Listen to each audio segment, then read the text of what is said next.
Marshall in the middle.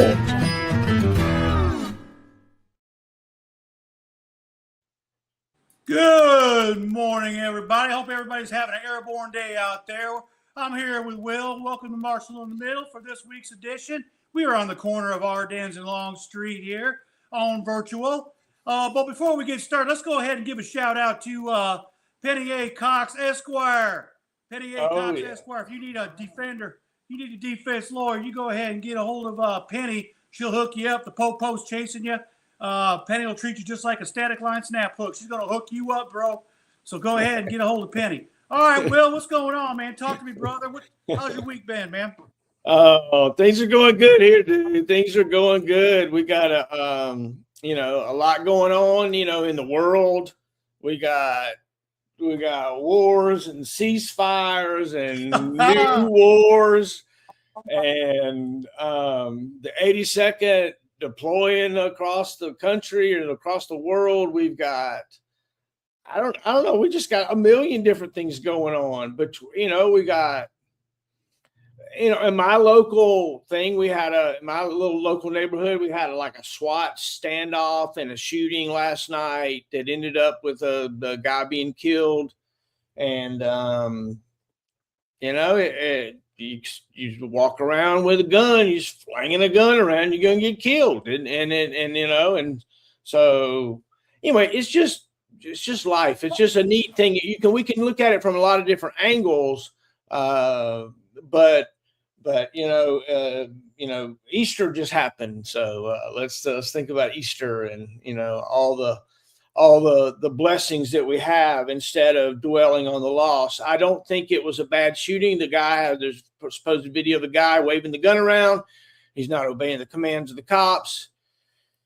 And you wave a gun around and you're going to get shot. That's just the way it is. And so me and my wife, Penny, we kind of watched that take place in our community last night. We've got, our only local news anymore, Nate, are people running around with cell phones. We got like 3 or 4 people in our town that are on Facebook. Yeah. They're doing news, and they're the ones that are doing news anymore. And they're doing a good job. So we watched, Miss Tammy, the Dot Chew, a little shout out to the Dot Chew this morning. She did a good job last night of keeping us up to date, and what's going on. So, yeah, those are the kind of things going on. Been flying the new drone around a little bit. I've been moving. I've literally taken some time off from doing any manual labor or guitar playing over the weekend. I have not picked up my guitar in like 4 days now, and I have walked around. I've got this. Made a makeshift sling out of a pillowcase, and I've slung my left arm up because I had heard it building that fence, I believe. So this afternoon I may go back to building the fence again. I'm declaring myself, healed as best I can, There you go. Yeah. You gotta drive on, man. I know it sucks. We're not 25 years old anymore either, man. Yeah, I got to declare my profile over. I got to go back to use it on pace and distance, Roger that, my friend. So, hey, let's go back to Ardennes Street a little bit, maybe a little Korea, maybe a little bit of what other unit you've been in, and kind of like a topic I'd like to kind of scratch the surface here this morning, because everybody watching this, all the veterans out there, particularly those who've been on active duty and retired and, spent 20 years plus in active duty, they can relate really good to this. And it's interesting too, because I like to hear the story. So if you're live with us this morning, please, ladies and gentlemen, come on and give us your 2 cents on this.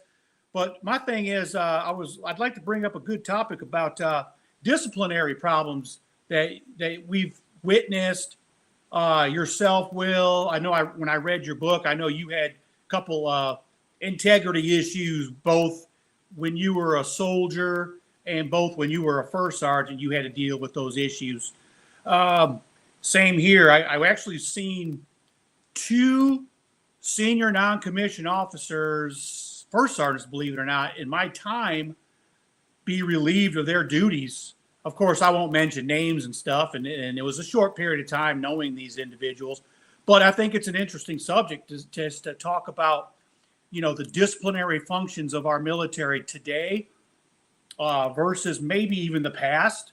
But the past definitely, they didn't play. If you lost accountability of your men, weapons, or equipment, you were gone.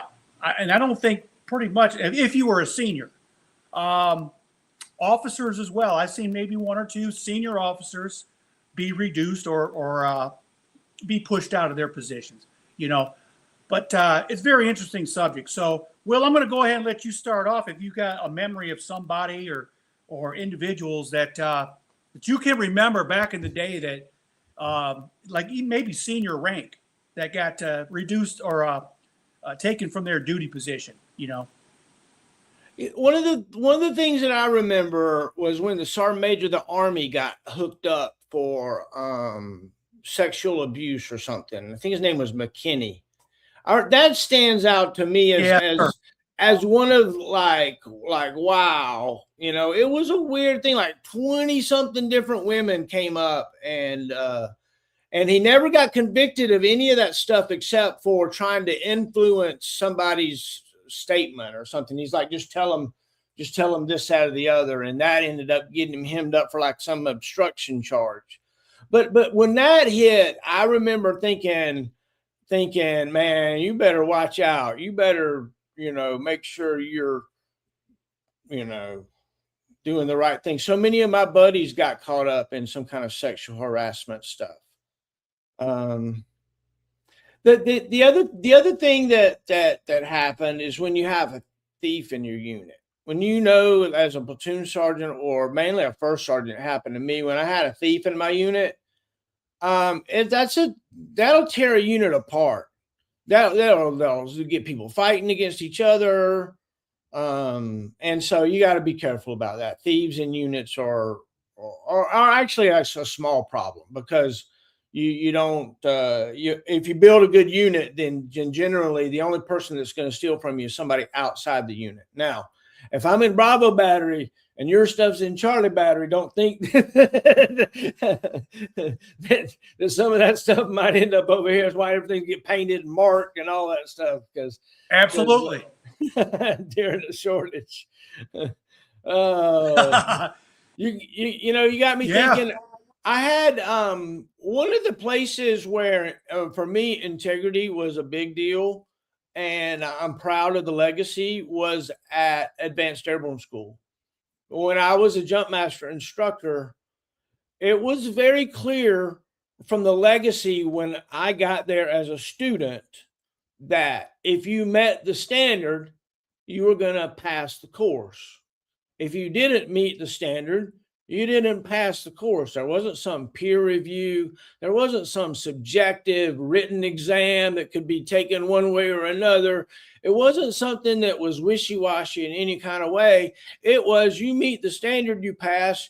You don't meet the standard, you fail. And those standards were high.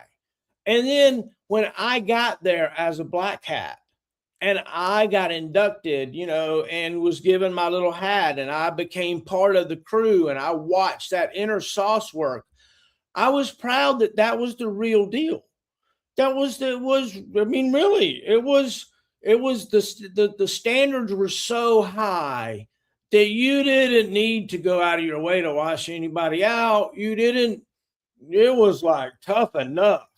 And one of the things that we did was made sure that we were there to teach at every level. We had this mantra that, hey, just teach. And hopefully they'll learn it. And most of the time they do. We had graduating classes of upward of 80%.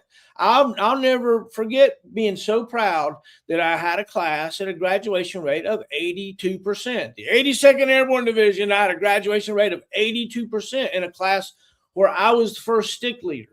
One of the things that a lot of people probably don't know, and I don't know if it's still done today, but when Dan got there, when Dan Bennett started, and we started all of the rookie numbers and all these things that he started and I began to implement, was that when you were the first stick leader instructor, when you had that stick, those first 20 jumpers, each black hat had a stick. You had 4 hats that were running a particular class, and you had a hat that was assigned to you, and he had 20 of you. And he had an assistant stick leader, but the main stick leader, that was the one that was there. And if you were the number 1 stick leader, then that class was considered yours. And if you had a bad graduation rate, well, then what happened? What was wrong? Right? What did you have a bad flight where everybody was sick and nobody, all kinds of different things could happen. But I was very proud. We were very proud as first stick leaders, as the group that we built, of having high graduation rates. We wanted high graduation rates. We didn't want people to fail. We put too much effort into teaching these people how to do it right. Too much sweat equity out in that sawdust pit and on the asphalt down at Green Ramp to have these guys and gals fail. That's not what it's about. And the standard wasn't some kind of a carrot that we held out and we're like, oh, you weren't good enough. Oh, too bad. Maybe next time. It was just kind of the way it was. The other thing we realized quickly, as you write JMPI exams, that you can write an impossible JMPI exam. You can write an exam that will slow a jump master student down so much, trying to see, like, you stack deficiencies and watch guys lose their mind. Put 3 back to back, like chin strap reversed, right canopy release assembly improperly assembled, and chest strap twisted. And the guy will be going, and he'll get around to the back and he'll still be trying to call off the first things. And you learn about what you could do and you review. And one of the things that we also implemented is that we had to take our own exams. So after you wrote the exam, somebody else went and set it up. And then you, the instructor that was in charge of writing that exam that day, you had to go do it. Did you see it? Is it read? Is that what you envisioned? Because sometimes you say, wow, that's interesting. I didn't know that. Oh, yeah. Sometimes you say, like, exposed canopy, reserve parachute, and you're like, well, where? And it's like, whoa, oh, shit. No, I want it over here. And somebody put it over here. Well, okay. So let's talk about something for reals on Ardennes. Don't put a deficiency where it's never been before, where a student has never seen it, has never looked for it there, right? Don't suddenly poke something out from somewhere that he's never seen it before, right? And for an exam, that's like, it's like breaking out a new drop zone all of a sudden. Go, oops, you're not going to Sicily anymore. You're going to Holland. And you're like, oh, crap, I don't know. Right. So those are some things that if you're not careful, you can hurt your graduation rate. You can hurt your unit. You can hurt what you're trying to do. Again, you're not trying to trick people. It's not like saying, oh, look at this little piece I got hidden way back there. You see it? Oh, you missed it. You suck. No, it's not. It's watching a guy that put his heart and soul into something, kick rocks, in the ditches, and he's ready to commit suicide and thinks that he's no longer worthless. It's tough. So, yeah. No, I remember that, Will. I graduated Advanced Airborne School 27 years ago, but I remember that distinctly. So during all your practice runs of JMPI, Jump Master Personnel Inspection, for those out there that aren't familiar with the airborne community, all the deficiencies, for example, reserve parachute exposed, jumper's left side, it was always either jumper's left side or on top of the reserve parachute. Nothing. When you went, in other words, like you just said, when you went for test day, you didn't see something out of the ordinary that you never saw before during the week-long rigorous rehearsals that we did in the sawdust pit. Nothing threw you off in that school. That's, oh, wait a minute, that's, hey, jump master or I never saw this before, because, and I knew at that time they don't want to hear that anyway, but it never happened, There was never no twist somewhere where there wasn't supposed to be, or, something wrong with the ballistic helmet or the ACH that wasn't there during the practice. Very good point, though. I like how you just said that, man, because I like doing these shows because you give me the internal look at what you guys have to go through to put us paratroopers, what we have to go through on the corner of Ardennes and Longstreet.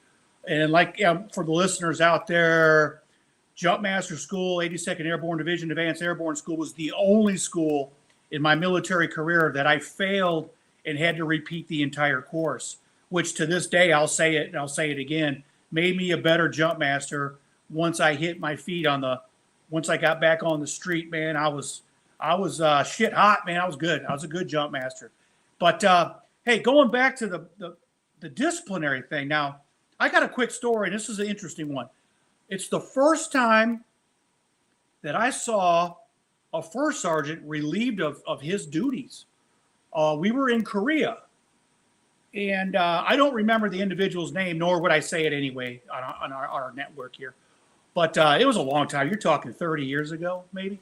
But it never left my head. It was the first time I ever saw somebody relieved, somebody at that high position.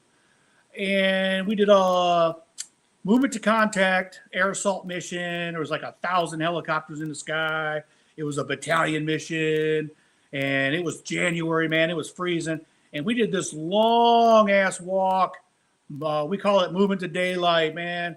And we got to our objective, and we hit our objective, and cleared our objective, and everything was all done. Well, in the meantime, before we hit our objective, we had an individual in our company. He got wounded, man. He was jumping over a fence, one of our mortar guys. And for all your listeners out there, a mortar guy, he carries a lot of weight, man. He carries that big ass base plate, for the gun. He stepped over a barbed wire fence. We all had to hop over and crushed his leg, man. He's he's screaming and everything. Well, we left him there with a medic and a radio because we were about to hit our objective. So we hit our objective, cleared it. Lo and behold, first sergeant's putting everybody on trucks. Hey, you're on truck 1, you're on truck 2, first platoon, you're on truck whatever. And the headquarters platoon sergeant, he raised his hand. He's like, hey, first sergeant, don't forget, we got our wounded guys back there with the medic. Our wounded guys back there. And the first sergeant's like, oh, don't worry about it, brother. He goes, I'll get him. I'll pick him up with my own Humvee. You just get your platoon on the truck and head back to camp and start cleaning weapons. That was our mission at that point. So, Will, this is the key here. Fast forward. Now we're back on Camp Giant. Okay, we're on Camp Giant now, and we're cleaning weapons. Everybody's in PT uniform. We still got our face paint on and all that because we're still dirty. But we got to clean our weapons and do our 2404 maintenance sheets and all that. So I'm down. I'm a squad leader. So I'm down in the company command post there. It was our only copy machine we had. And I'm making copies of some 2404s. All of a sudden, here come a Humvee. Will, it's the battalion commander and the command sergeant major. Command Sergeant Major Guerrero. And lo and behold, Lieutenant Colonel Milley. Lieutenant Colonel Mark Milley coming out of that Humvee, brother. And everybody knows who Colonel Milley is now, former joint chairman of the Joint Chiefs. He come barreling out of that Humvee, and I'm in the orderly room still making my copies, I'm like, oh, well, what's going on here? What's going on? They come barreling through the door of the headquarters. Sergeant Major looked at me and goes, hey, Curry, get out of here now. I was like, yes, Sergeant Major. Well, they went storming into the first sergeant's office. So I'm like, man, screw that. I'm not leaving. I want to see what's going on here. So, Will, I crouched down, my little skinny ass at the time. I crouched down between the wall and the copy machine, man, because I'm going to hear what's going on. Something's going on here. And Colonel Milley walked in that doggone first sergeant's office and goes, get your ass back in there and sit down. And I'm thinking, oh, my God, what's going on? And lo and behold, Will, the first sergeant forgot those soldiers. He forgot those soldiers out there. And you're talking January. The sun's just coming up in Korea. and it's freaking cold. There's snow on the ground, brother. And it's just so happened they had the radio. They had a radio with them. We left them a radio. And the medic called in, any station in this net, we need some help. Any station in this net. Guess who picked it up?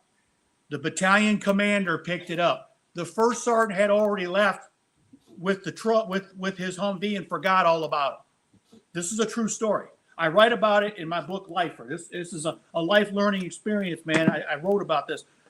Lo and behold, he got relieved. Colonel Millie, man, he went in there. He goes, "You're lucky they didn't freeze to death. You're lucky those soldiers didn't die. You are incompetent. I want you off this. You're off this camp. You got 2 hours." He goes, "Sergeant Major, he's got 2 hours to be off this camp and have his ass back at battalion headquarters." And he was immediately relieved of his duties.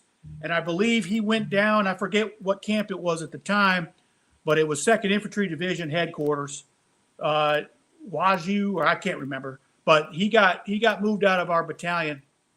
And he got, so I saw a first sergeant relieved, man. Unbelievable. But yeah, those guys could have died, frostbite, cold weather injury for real. But very interesting story, man. And I got to see it firsthand, Now, to be honest with you, when they were coming out of the office, I just had enough time to get my ass up and hurry up and get my ass out the door so they wouldn't see me sitting in there, man. I ran back up to my barracks, and hey, everybody get over here, man. I said, "You ain't gonna see the first sergeant no more." He was only with us for like 2 short months, man. But yeah, he was gone, bro. Ouch, ouch. I told you about the tower. You probably read it in my book when in Korea we had the guys go on a strike. That was fun. The guys didn't get they didn't get paid after a stop loss happened, and there was like 6 or 7 of them, and they banded together and they made little signs. And one of them was my roommate. I say he was my roommate. We shared a bathroom together. We had an NCO room and then 2 soldiers over there, and it was just one of those kind of deals. But we're out the formation. It's not even daylight yet. Fall in, receive the report. Friggin' headquarters is like 2 soldiers out of ranks. For something like, what? And you're like, yeah. And they start talking. I'm like, he starts naming who it is. And before he could get through naming who it was, because every platoon had somebody out of ranks. They came out from behind the building with their little signs, and they was in civilian clothes. And first sergeant had a friggin' aneurysm. You could just see his head explode, right? And he just screamed. Every one of them is like, "Get in my office right now! Every one of you in my office right now!" And they all like scurried in. He goes, "Don't you put the signs down! Throw the signs down!" And they threw them in the grass right before, and they went up the steps. And it's almost like first sergeant was part of the play. Honestly, when I look back on it, I knew that it was going to happen. And I think that he knew it was going to happen. I think that in a way we all knew it was going to happen. But the way it happened was just so poetic. So anyway, I end up in the office. I was the orderly room clerk at the time, and for the first sergeant. And so I'm in there listening to it. And first sergeant's like, "Guys, you can't do this, man. Who else knows y'all are going to do this? Did y'all call the paper?" Or, this was before the internet, before cell phones and all that stuff, And so he wanted to make sure that nobody knew about it and everything. And the long and short of it is after it was all over, we all took the day off. He's like, told the whole unit, just take the damn day off. I can't deal with this. And we were going in, I think it was a Friday morning. And I think he's like, just take the day off. We got nothing to do today or something like that. He turned into a hero, actually. And I think that he escorted the soldiers down to the finance himself, that kind of thing, But apparently it was a glitch in the systems, a whole bunch of them. Anyway, that was the time that my unit went on strike. I remember reading that, man, because I was Yeah. like, whoa, a unit going on strike, man. I said, man, there's going to be some heads turning, dude. There's going to be some first sergeant. Some first sergeant's going to be tearing some people up, man. There's going to be some people. There's going to be some NCOs relieved, man, because I couldn't even imagine something like that, dude. No way, Jose. It was hilarious, Oh, man. man. That's a good. Hey, I tell you what. So now, fast forward. Now I'm on Ardennes Street. Now I'm a platoon sergeant, and I won't say. Everybody knows what unit. You know what units I was. I was always in the 505th, man. But oh boy. So we got a brand new first sergeant. He come from a sister battalion, and I can't remember his name either. He wasn't with us too long. He came from a scout platoon, man, from a sister battalion. He was all high speed, man. He had all the bells and whistles, man, you know. And he came on there cool as hell, man. He's like, hey, what's up? I was like, hey, first sergeant, man, it's good. Welcome aboard, man. Showed him around, showed him around the company a little bit and stuff, man. And everything was good to go. About a week or two, whatever. Then all of a sudden, he told me, he goes, hey, Sergeant Augie, I need you to take the formation this morning. He goes, I got to go on sick call, man. I got this. I think I have a herniated disc in my neck or something, man. I was like, no problem, first sergeant, I got you. I said, any information you want me to put out to the company, man? We just going to do weapons maintenance today, draw weapons and equipment. Yeah. I was okay, no problem, too easy. So I went out there, all right, platoon sergeants, take charge of your platoons, conduct PT. Oh, and order of weapons draw this morning is going to be first platoon, second platoon, third platoon. All right, let's go. Have a good PT. Anyways.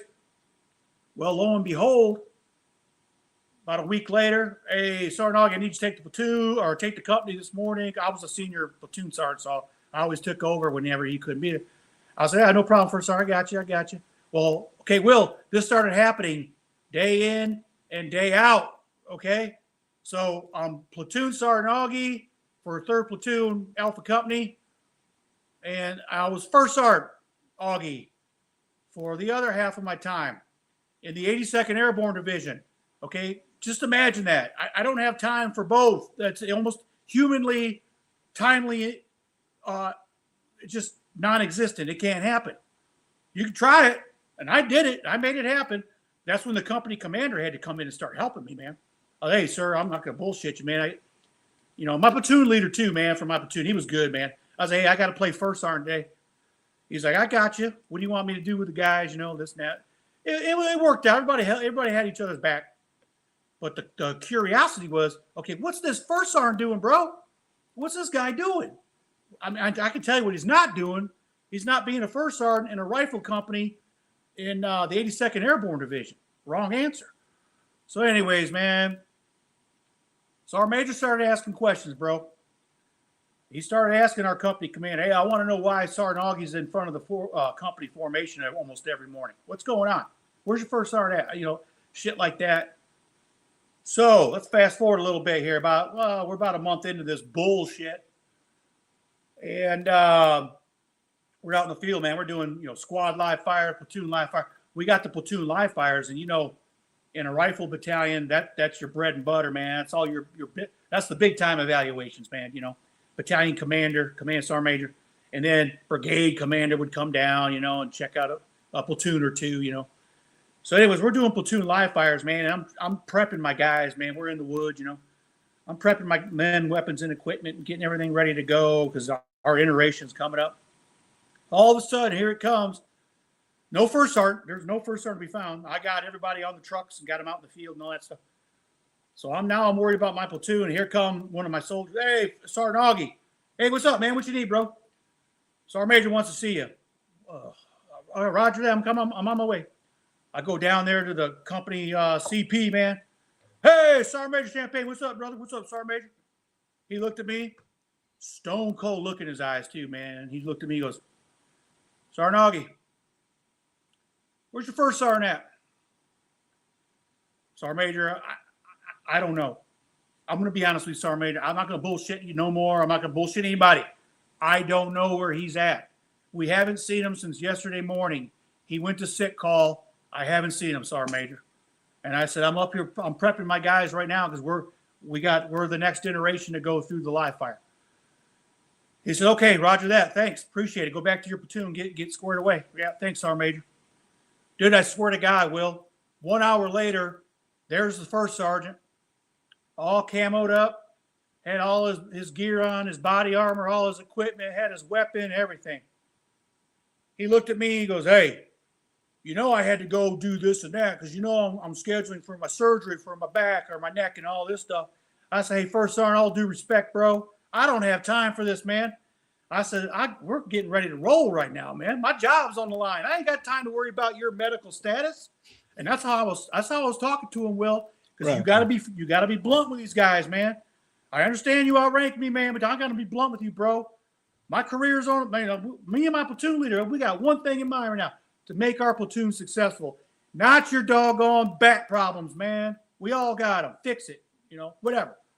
So, anyways, let's fast forward a little bit, man. I know I'm making this a long story, but this is a good story. Also, ladies and gentlemen, I wrote it right here in Lifer. That's a good story right there. So now this dude's out. He's gone. They got rid of him, man. He's walking up the sidewalk. Of course, his diamond's gone. He's Master Sergeant, whatever his name was. And I'm walking to the battalion headquarters for something, man. Probably First Sergeant business. I see him walking up the sidewalk. I'm like, oh, shit, man. Here he comes, bro. I'm going to have to say something to him. I was like, hey, Master Sergeant, how's it going, brother? He looked at me. He goes, can you believe this shit? I was like, what? What's that, Master Sergeant? They gave me a PCS award. They gave me an ARCOM. I said, an ARCOM? He goes, I spent 5 years in this brigade, and I get an ARCOM. I said, yeah, it's tough luck, Master Sergeant, man. I said, hey, good luck to you at Fort Benning. I said, good luck. I hope your career goes good for you. I said, I got a meeting with the Sergeant Major, and then I said, I got to go. Bye. He goes, oh, you're not supporting me. Okay, I see how it is. Dude, I turned around, and I went after him, not physically, obviously. I said, let me tell you something. I said, I've been carrying your ass. The company commander's been carrying your ass. The company XO's been carrying your ass. All these 2 months you've been assigned to this unit. Now, look, if you're hurt, so be it. No problem, man. We all get injured. No fucking problem, First Sergeant, Master Sergeant. I said, but I'll be damned. Don't take a First Sergeant position in this unit going 100 miles an hour, and you know this. I said, do not take a First Sergeant position in the 82nd Airborne Division if you know you're injured. It's sink or swim in this environment, and you know that. I said, have a nice career, man. Good luck. And I stormed off. I had to run, man, because I didn't want to be late for a Sergeant Major's meeting, First Sergeant meeting. So I went in there, man, huffing and puffing, and Sergeant Major's like, what's the matter with you? I was like, man, I just had to deal with that dude out there, man. He's like, well, you ain't got to deal with him no more. All right, first order of business, blah, blah, blah. So that was my second relief of duty I ever saw from a senior non-commissioned officer, man. Crazy. What do you think, Will?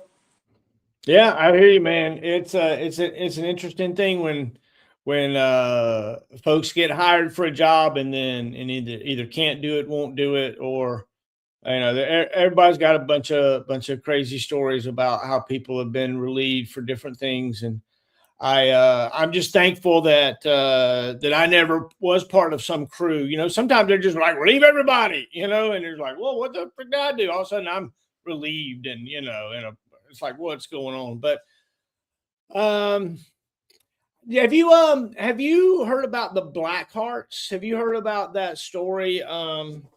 See, I got it right here. No, this is your books. These are all your books. There's a story, there's a book out there about the Black Hearts. That was 101st, a unit that had a serial killer as part of the unit. That it's a fascinating story. So that's what I'm talking about. Go check out the shorts that I've been producing, and also go look up Jeff Finlayson and his interview of the Black Hearts on the Marshall in the Middle YouTube channel. It is a great listen. Imagine being a platoon sergeant and realizing that a platoon that you had just taken over as part of your in processing, while you're trying to get in processing done, you've got one of the members of your platoon murdering a family in the Iraqi community, and you don't know about it. And then 2 weeks in to you being the platoon sergeant, maybe 2-3 weeks in, you have one soldier killed and 2 others kidnapped away from this checkpoint by the enemy. And only then, after they found those 3 soldiers all deceased, did one of his soldiers come up to him, one of his team leaders, I believe, actually squad leaders, and say, "Hey, platoon sergeant, I think that family that was killed in the city, was actually one of our guys." And he outlines how he has to tell the commander and the sergeant major, and, his whole, you can just imagine having a mass murder happen while you're the platoon sergeant and your platoon is doing that. Can you imagine that? No, I cannot imagine that. I can't even fathom that. Like holy crap. So how long did it go on before they found out about it? So it was a couple weeks. You can, and so apparently, the long story short of this is they had a soldier that was killed on route so and so. Okay, got blown up, and so the unit, instead of going out and making sure that route was cleared and whatever, they just abandoned the unit. They abandoned the road. They're like, "Oh, we can't go down there no more. We're going to get blown up." And so the platoon got disheartened in some kind of way. And one of their on the edge fringe members, long and short of it is they just got to hyping up on these drugs that they were making and getting hyped up over their buddy getting killed. That they went out and committed mass murder, rape. I mean, destroyed a family, burned this little girl. I mean, it was awful, awful, awful. And then covered it up for 2 or 3 weeks. But then the soldiers, because of this, the people attacked the unit even triple. They're like, those guys were the ones that raped, Claudette or whatever her name was. And so it's an amazing story. It's a great book. But I don't think it'll ever be made into a movie. It would be a horror movie against the American military. It's awful. But Jeff Finlayson was the platoon sergeant for that unit, and I have interviewed him extensively. I've talked to him extensively. So I was just, before we got on, I was just sharing some of the snippets. Jeff Finlayson. Yeah. Yeah, I'm going to have to check that out, man, because you know what? Well, I never even heard of that story. I've heard of atrocities and I've heard of soldiers doing bad things, man. But that particular story I never heard about. I guess you can say when I got to Iraq and I was given my platoon, the platoon sergeant that was in 3rd platoon that I took over, he was relieved also. But that was for beating up some dudes on the side, some dudes on the side of the road, man. Like he beat the crap out of them, and all they did was they gave him a thumbs down as the platoon was driving by. They gave him a thumbs down, and he ordered the platoon to halt. And he got out and started whooping the crap out of this dude, man, on the side of the road. And they got rid of him for it, man, because we're supposed to be building hearts and minds and all that too, and it's kind of hard when just because somebody gives you a thumbs down. And then you start assaulting them to the point where you're almost going to kill him. So they had to get rid of that dude, man. And then when I came off the truck, Sergeant Major put me in that platoon. So I guess it all worked out. But yeah, I know your story there. That I need to read. I'm going to read that one.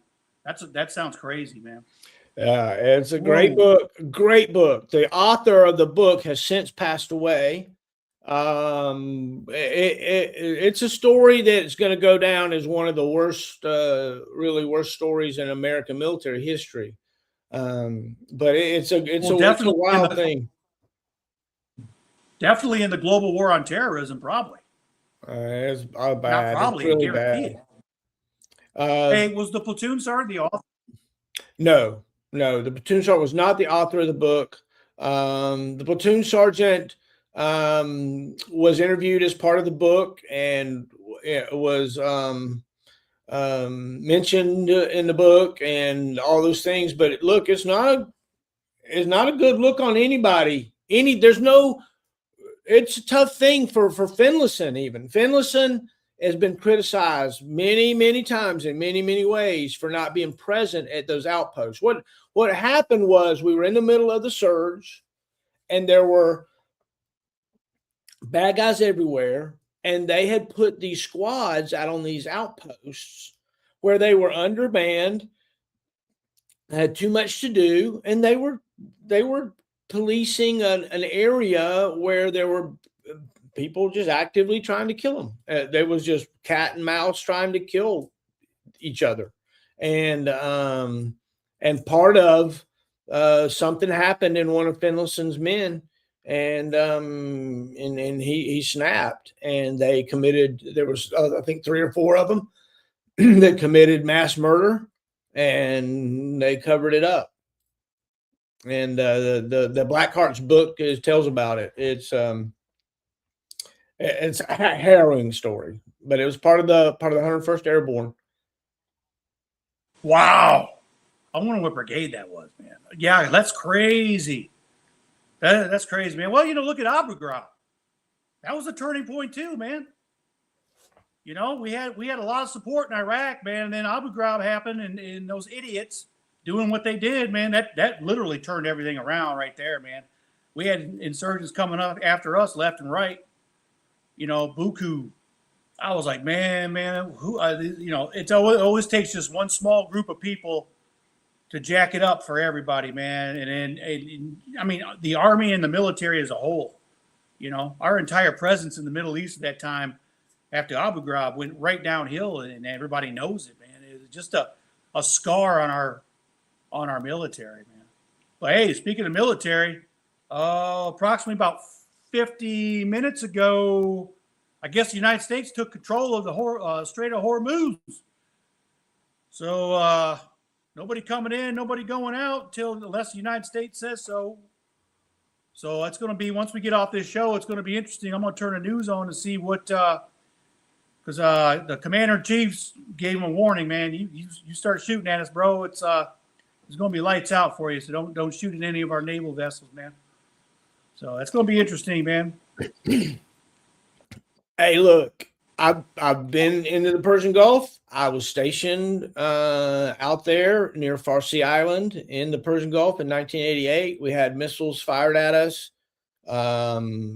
Operation Prime Chance, I was a part of. You can go and check it out. At the time, it was one of those top secret missions that I had to sign a little thing about, and we went over in civilian clothes and went to Bahrain, and it was really a neat mission looking back on it, as a 19-year-old kid.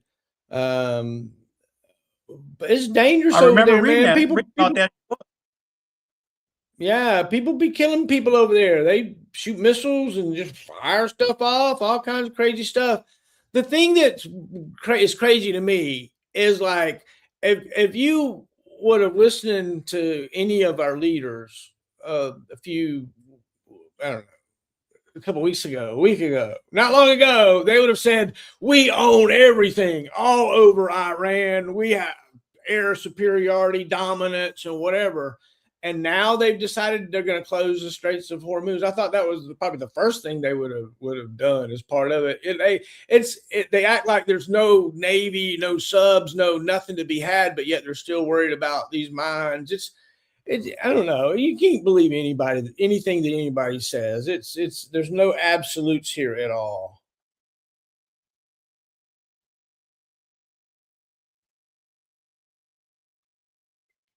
You're muted still. My bad. Sorry, ladies and gentlemen. Hey, yeah. I mean, we don't even know if there's mines there yet, but all that's going to come to. It's going to come to, a positive end, I think, pretty soon here, man. But anyways, yeah, that was a good talk about disciplinary issues that we've had, that we both had to witness, and I'm sure all our listeners out there and viewers out there have seen something similar to what we've had to see. As far as officers go, I'm not really quite sure. I remember, other than the the chalk commander coming back from Kuwait back to Fort Riley, Kansas. Yeah, our battalion commander just told him to sit back and put me in charge of it. I was like, man, can I just not be in charge for a minute, sir? Can I just be a passenger on the aircraft going back home? Nope. You're a jump master. I was like, what? I said, what's that got to do with we're on a C-47 or a 747 heading back from Kuwait back to the United States? I said, what's jump master got to do with it? Oh, you can organize a manifest. Trust me, I know. I was like, oh, here we go, man. All right, no problem. Hey, no problem, sir. I'll get this. Being a jump master means something. There's skills of being a jump master that mean a lot. And people don't understand, necessarily what all of that means, and they don't have to. But I tell you what, if you got a jump master around, you got somebody that at least had one point or another was worth his salt at what he or she was doing. That's for sure. Absolutely. Well, Nate, it's been great, man. I've enjoyed it. I have absolutely enjoyed it. Thanks for leading this discussion, and we're having a good time. Before we go out, I want to say, if the popo's chasing you, call Penny Acox Esquire for all your attorney needs. Lately, she's been handling some Social Security stuff, and also doing some type of bankruptcy stuff. So she's got some kind of a bankruptcy something that's apparently new. So y'all give her a call if you've got any bankruptcy questions. So, all right, everybody, we'll see y'all. Bye-bye, Nate. All right, everybody. Marshall in the middle.